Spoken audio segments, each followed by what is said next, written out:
guys. I am very happy that you've joined me today for Second Chance Coaching. My name is Dr. Richard Lewis. If you'd be so kind as to leave me a rating and your feedback, I'd very much appreciate it because it'll help people like yourself discover this podcast and your other favorite podcasts wherever you listen to your podcasts. As you know, here at Second Chance Coaching, we focus on seeing everyday life through the eyes of the returning citizen and highlighting the resiliency of the human spirit. I certainly love to work with you one-on-one, whether you're a returning citizen or coaching client seeking your second chance, or if you're a representative of a business, college, or university seeking to integrate or support returning citizens in your organizational or learning environments. Certainly contact me at richard@secondchancecoaching.com or via Instagram at @drrichdlewis. Before we get started with this week's topic, I wanted to take the time to wish my daughter Julian a very happy and blessed birthday. On this day, November 2nd, at Howard University Hospital, my life absolutely changed forever. I achieved my greatest accomplishment for the first time, and that was becoming your father. And I certainly enjoyed that at the second time when I became your brother's father as well. You continue to be the extraordinary daughter that freely gives and receives unconditional love. And you've grown into a phenomenal woman, educator, and social justice warrior. Daddy is very proud of you, and I love you so very much. Enjoy your very special and blessed day. Happy birthday, and I'll definitely call you later on today. I suppose that birthday wish fits into our topic for today, and that's navigating parenthood as part of your reentry journey. When I worked at the Fortune Society, as I've shared with you before, I worked as a family services specialist. And my job was to specifically work with fathers who were returning citizens or had criminal justice histories. With the fathers, I would always have individual counseling sessions, and I would also serve as an instructor for their life skills classes, their parenting classes, and also provide referrals within the agency for them to seek career development if they were looking for employment, and to our legal counsel who would help them declare paternity, fix child support issues, arrange custody and visitation of their children. As I indicated to you guys before, I enjoyed that work experience so much, especially working with the dads. They would look to me and my coworkers for guidance on how to be better fathers and really teach them how to just navigate this space of parenthood through their reentry. They also taught me how to navigate my own fatherhood journey. At that time, I was a young father. I was married young, divorced young, and going through divorce is a difficult navigation. It was difficult through that season because I was incarcerated for a short time, and I was able to get through that, and my kids were able to get through that through the village of love that they received that surrounded them. As you know, with divorce, with family and relationships, it could get a little messy. But even through all the mess, there was always a concentration on the well-being of the children and to get them through those tough times and to give them the best upbringing that everybody could provide for them. My global village, as I've shared with you before, was my mother, my sister, my cousins, godparents, aunts, uncles, friends, so many people that were a part of that village. I'm also very appreciative of their mother. Their mother definitely showed them a lot of love and was always there for them. And I have to also say, I have to thank their stepfather. Their stepfather always respected who I was to the children and what role I played in their life. And he always was good to my children. For that, he'll always have my respect and admiration. Thank you. Thank you so much.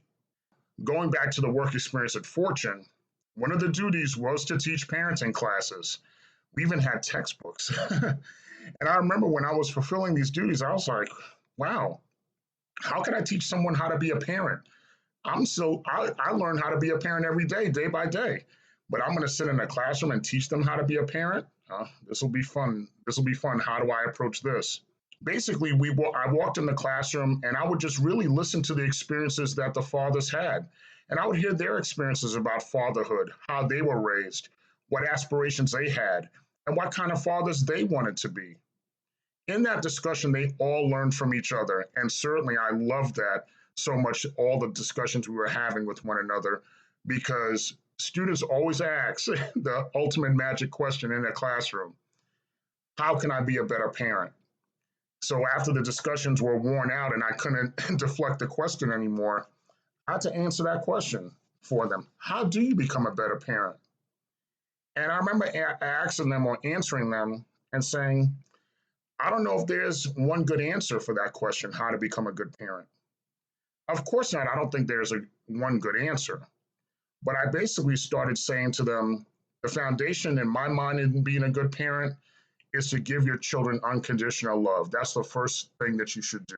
The second thing is, I said, just be consistent and be there. Sometimes just physically be there, just be there. Let the children know that you're there. That makes a big difference. And let your words and your actions be consistent. Let the children see through you what type of man they should be, what type of man they should follow. So your son could see what kind of man he wants to be. Your daughter could see what type of man that she wants to date or eventually marry. Now, when you raise them, you're not really raising them to be your carbon copy.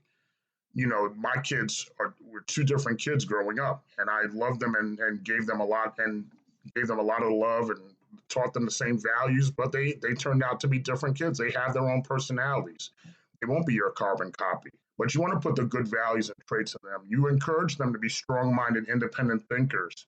Because I'm telling you, 1 minute, they're babies that could fit in the palm of your hand. The next minute, you're wishing them a happy 26th birthday on your podcast and they're grown.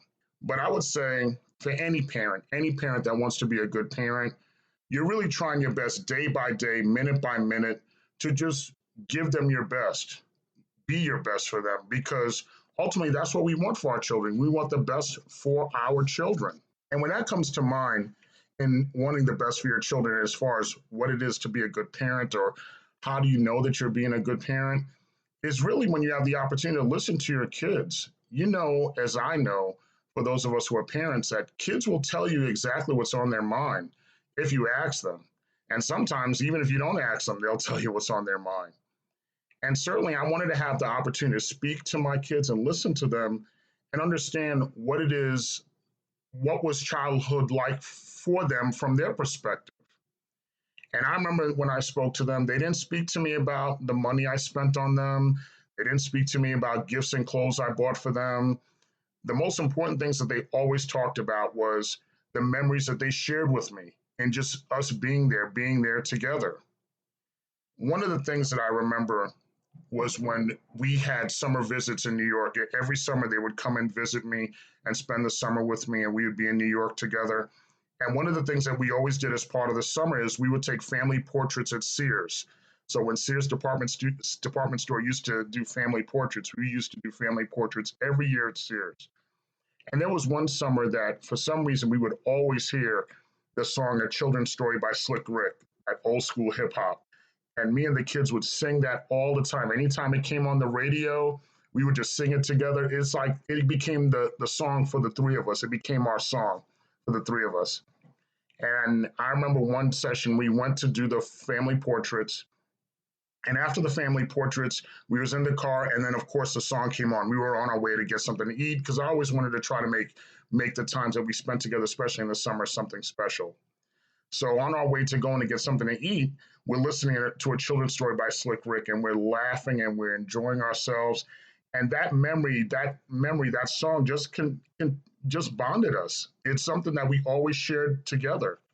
And over the years, we still would sing that song. Sometimes we would send that to each other in video chats, or we would record ourselves singing the song and we would send it to each other. Even as recently as a little over a month ago, when I went to go visit my daughter, she always has karaoke Sundays in her living room. And we sang A Children's Story via karaoke together in the living room, just continuing to build on those memories as an adult from the memories that we had as children, her childhood memories. So there's a lot of answers as to what one should do or what one could do and could be to be a good parent. There's not one answer, but I think is if you're bonded by love, guided by love, you're nurtured by those memories with the kids, that's priceless. Do that with your children. They won't always remember what you spent on them.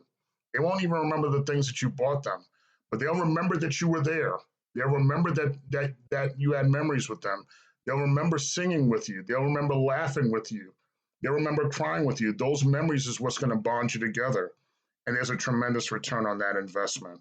And that helps you become a better father, a better parent, better brother, better sister, better son, better daughter, and then you become your best self through your reentry journey. And you take it day by day. That's all you need to do. Take it day by day. Because if you lead with love, you nurture those memories, and you build those bonds with love, believe me, those returns on investment will come in more than you expect, and that love will just become continue to be overflowing.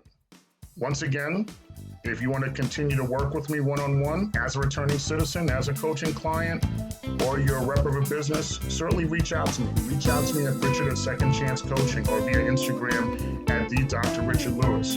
Remember, every day that you're blessed to see another day, every day that you're blessed to see another day with your children, you've been blessed with your second chance. So definitely make the most of it. I love you all. Take care and be well.